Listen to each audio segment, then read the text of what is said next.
test of the North Carolina Emergency Alert System. This is only a test. Broadcasters in cooperation with local, state, and federal authorities have developed this system to provide the public with important information should the need arise. This concludes the monthly test of the North Carolina Emergency Alert System.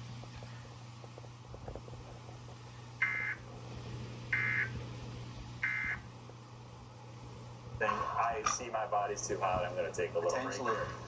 When a worker's body temperature rises above 100